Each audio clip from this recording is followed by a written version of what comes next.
Alors que le monde entier se prépare à poursuivre le spectacle, vous ressentez déjà dans votre poitrine le poids de ce que cette soirée vous réserve. Pas étonnant. Aujourd'hui et tout au long de la journée suivante, la pluie de météores atteint son apogée, illuminant le ciel de traînées oranges qui traversent l'obscurité sous la lumière de la lune. Les réseaux sociaux explosent, tout le monde prévoit de regarder et l'enthousiasme envahit la planète. Mais pour vous, c'est une autre histoire. Alors que d'autres sortent pour célébrer, rester à la maison n'est pas seulement un choix, c'est la seule protection qui a du sens. Ce n'est pas juste un autre spectacle cosmique. Lorsque ces énergies envahissent le ciel, elles affectent quelque chose que la plupart des gens ne remarquent même pas. Vous pouvez voir le monde vibrer, partager des photos et qualifier tout de magique. Mais votre chemin n'est pas de suivre la foule.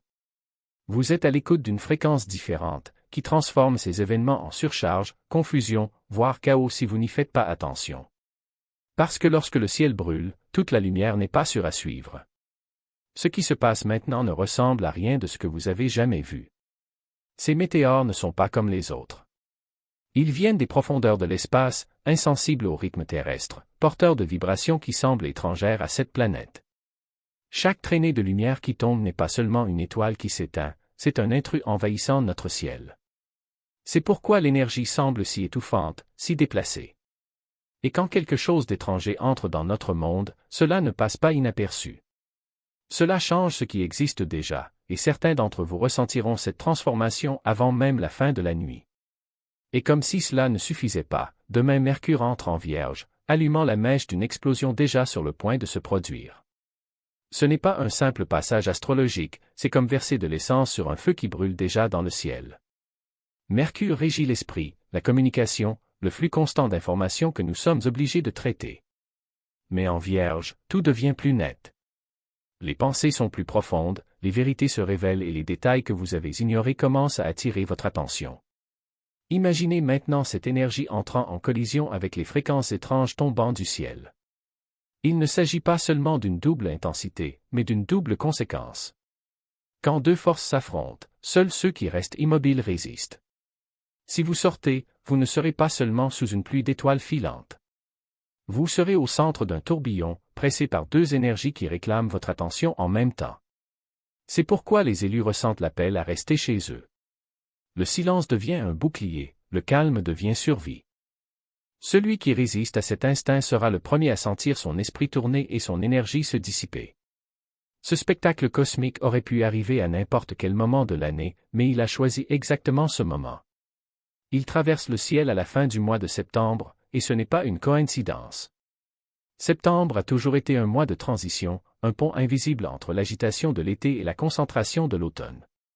C'est lorsque les morceaux de vie commencent à se réorganiser, lorsque des fissures cachées apparaissent, lorsque le rythme change que cela vous plaise ou non. Les météores qui traversent le ciel sont désormais comme une annonce universelle, sonnant la cloche d'un nouveau cycle. Pensez à ce qu'est réellement un météore, un fragment de quelque chose d'ancien, qui brûle lorsqu'il pénètre dans l'atmosphère terrestre. Placez maintenant cette image à côté de votre propre vie. Qu'est-ce qui en vous est prêt à se consommer? Quelle pièce tombe pour ne jamais revenir? Cette pluie n'éclaire pas le ciel juste pour impressionner, elle reflète ce qui se passe en vous. De vieux schémas, des attachements brisés, les restes de qui vous étiez. C'est la saison où ils prennent feu et se dispersent. L'univers ne demande pas la permission de se frayer un chemin. Il met le feu à ce qui n'appartient plus. C'est pourquoi ce moment semble si brutal, si inévitable. Pour certains, voir les météores brûler dans l'obscurité est purifiant. C'est comme une liberté, un soulagement, une chance de laisser enfin derrière eux ce qui les retenait. Mais pour d'autres, la même vision est bouleversante. C'est une sensation de destruction, d'excès, comme si le sol bougeait avant l'heure. Et les deux réactions sont vraies, car cet événement ne décide pas de la manière dont vous le recevrez. Les premiers jours de septembre sont une épreuve, un miroir tendu à votre monde intérieur. Considérez-vous les météores comme la fin violente de quelque chose de précieux ou comme la naissance ardente de quelque chose de nouveau? Allez-vous retenir les fragments lorsqu'ils tombent ou les laisserez-vous brûler jusqu'à ce que le ciel soit à nouveau clair? La façon dont vous interprétez cette soirée ne façonne pas seulement votre humeur, elle fixe le cap pour tout le mois.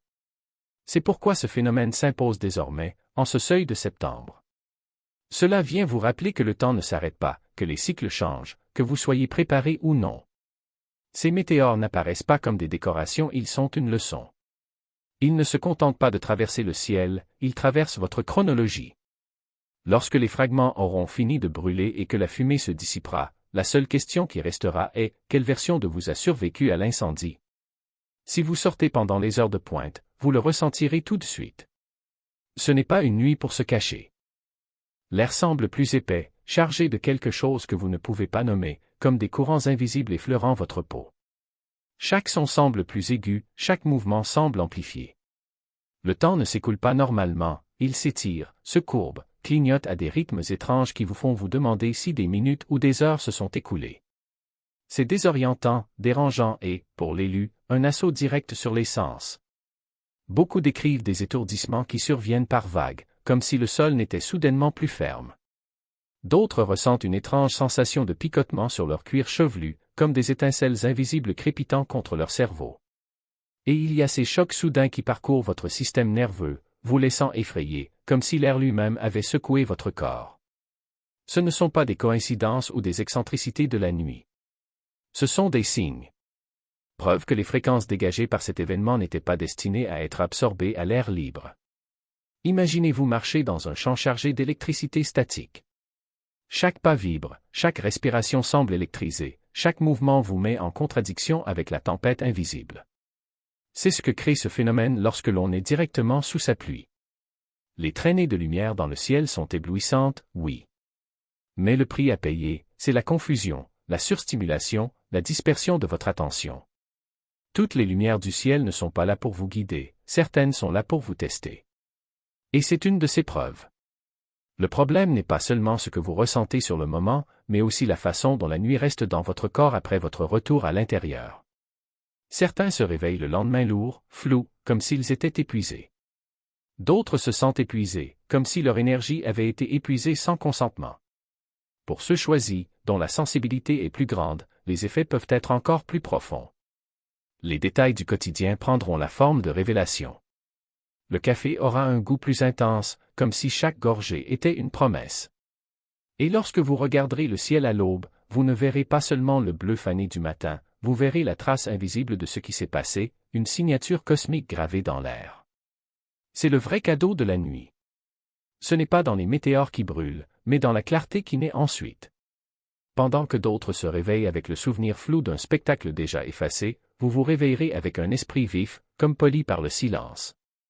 Les idées viendront facilement, les mots couleront sans effort et même les problèmes qui semblaient autrefois insolubles commenceront à se transformer en solutions. Ce n'est pas magique. C'est le résultat d'avoir préservé votre énergie alors que tout le monde autour de vous la gaspillait. Et voici le secret que peu de gens réalisent, cette clarté n'est pas éphémère. Cela s'accumule. Chaque fois que vous choisissez le calme plutôt que le chaos, chaque fois que vous refusez l'envie de vous perdre dans la foule, vous renforcez votre capacité à recevoir. L'univers ne récompense pas ceux qui recherchent les signes, il récompense ceux qui savent les attendre. Les météores ne sont que le prélude. Le véritable spectacle se produit à l'intérieur de vous, lorsque la nuit se termine et que le jour commence. Mais attention, cette transformation n'est pas automatique. Cela nécessite une intention. Il ne suffit pas de rester à la maison, il faut être présent. Éteignez les distractions, faites taire les bruits internes, créez un espace où l'énergie peut circuler sans résistance. Allumez une bougie, respirez profondément, laissez le poids du monde extérieur se dissoudre dans la sécurité de vos murs. Votre maison n'est pas seulement un refuge, c'est un portail. Et ce soir, c'est ouvert. Ceux qui comprennent cela se réveilleront demain avec un avantage invisible. Tandis que d'autres seront encore en train de se remettre de l'épuisement de la nuit précédente, vous fonctionnerez déjà à une fréquence plus élevée. Les opportunités apparaîtront plus clairement, les liens se noueront plus facilement et même les défis sembleront moins intimidants. Non pas parce que le monde a changé, mais parce que vous avez changé. Sa perception s'est ajustée. Votre énergie s'est alignée. Et le plus fascinant? Ce changement ne se limite pas à l'aube. Elle s'étend sur les prochains jours, comme une vague qui gagne en force. Ce que vous plantez ce soir, qu'il s'agisse d'une idée, d'une décision ou d'un simple moment de calme, grandira avec une intensité inhabituelle. Des graines que d'autres n'ont même pas remarquées germeront en vous avec une urgence silencieuse. Alors, lorsque la nuit touche à sa fin et que le dernier météore s'éteint, ne vous précipitez pas pour reprendre votre routine. Tenez-vous au seuil entre ce qui était et ce qui est à venir. Regardez comment le monde se réorganise autour de vous. Ressentez le poids des possibilités dans l'air. Parce que ce n'est pas juste une nuit comme les autres, c'est un tournant. Et ceux qui savent le reconnaître ne seront plus les mêmes au lever du soleil. Fenêtre au moment précis où vous pensez à quelqu'un. Une chanson que vous n'avez pas entendue depuis des années passera à la radio au moment où un vieux souvenir refait surface. Ce ne sont pas des coïncidences, ce sont les échos d'une harmonie qui ne se révèle qu'à ceux qui ont su attendre. Pour ceux qui ont compris que le vrai spectacle n'était pas dans le ciel, mais dans le silence qui l'accompagne. Et quand le jour se lèvera, vous vous rendrez compte que quelque chose a changé. Ce ne sera pas une transformation bruyante, mais une certitude qui s'installe lentement, comme la lumière qui envahit une pièce le matin. C'est peut-être le courage de prendre une décision que vous avez reportée, ou la clarté de voir un chemin qui semblait auparavant flou. Peut-être est-ce simplement le sentiment que, pour la première fois depuis longtemps, vous êtes exactement là où vous êtes censé être. D'autres se réveilleront avec des histoires d'étoiles filantes, mais vous aurez quelque chose de plus profond, la preuve que l'univers ne parle pas seulement à travers ce qui est visible. Il murmure entre les lignes, dans des détails que seuls ceux qui s'arrêtent pour écouter peuvent déchiffrer. Et c'est là la différence entre ceux qui observent et ceux qui ressentent. Entre ceux qui voient passer le météore et ceux qui portent en eux son essence. Alors, quand le soleil se lève, ne vous précipitez pas pour remplir la journée de bruit. Permettez-vous de ressentir le poids de ce changement.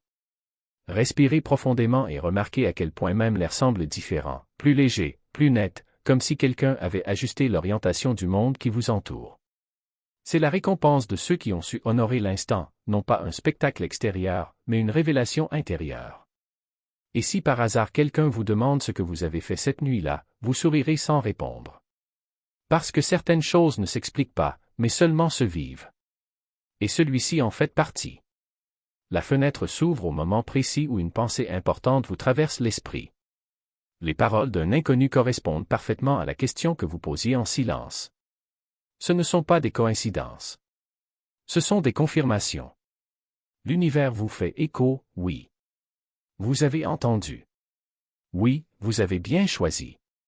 C'est la récompense du calme. Alors que d'autres raconteront des histoires de météores qui ont brûlé en quelques secondes, vous transmettrez des signaux qui se répercuteront pendant des semaines, voire des mois. Ce soir, le ciel tentera de vous séduire par sa luminosité. Des étincelles déchireront l'obscurité lors d'explosions soudaines et les gens se précipiteront dehors, avides d'un aperçu, d'une photo, de quelque chose à raconter. Mais voici la vérité, ce qui se passe au-dessus de vous n'est rien devant ce qui se passe à l'intérieur. Le plus grand spectacle de cette nuit cosmique n'est pas dans les étoiles, mais dans le silence de votre chambre, dans les couloirs vides de votre propre esprit. Le monde extérieur distrait. Le monde intérieur se transforme. Lorsque vous restez assis, les météores ne disparaissent pas, ils se tournent vers l'intérieur. Chaque traînée de lumière devient un éclair de lucidité, une vague de clarté qu'aucun appareil photo ne pourra jamais capturer. C'est le paradoxe qui manque le plus, pendant qu'ils chassent les étincelles passagères, les élus sont à l'intérieur, allumant des feux qui durent. Pensez-y. Les météores dans le ciel sont des fragments qui se brisent, brûlent et disparaissent en quelques secondes. Mais les météores en vous les pensées, les visions, les émotions qui émergent le soir ne disparaissent pas. Ils prennent racine. Ils vous façonnent. Ils restent bien au-delà des ténèbres. Le ciel jette des étincelles. L'âme allume des feux de joie. Votre monde intérieur n'en est pas moins le reflet de la réalité. C'est la réalité élargie. Lorsque vous fermez les yeux sous cette tempête, vous remarquerez peut-être que des pensées que vous avez enfouies commencent à faire surface, des sentiments que vous avez ignorés et qui demandent à être entendus, des aperçus de chemin qui prennent soudainement un sens. Ce ne sont pas des distractions. Ce sont des révélations. Ce sont les météores qui vous sont destinés, arrivant non pas par l'atmosphère, mais par votre conscience. Votre tâche n'est pas d'observer les météores. C'est s'observer. Remarquez ce qui émerge lorsque le monde extérieur est chaos, et ce qui reste lorsque le bruit se dissipe enfin. C'est là la vraie magie de la pluie d'étoiles, non pas les traces qui s'estompent dans le ciel, mais celles qui brûlent le plus en vous.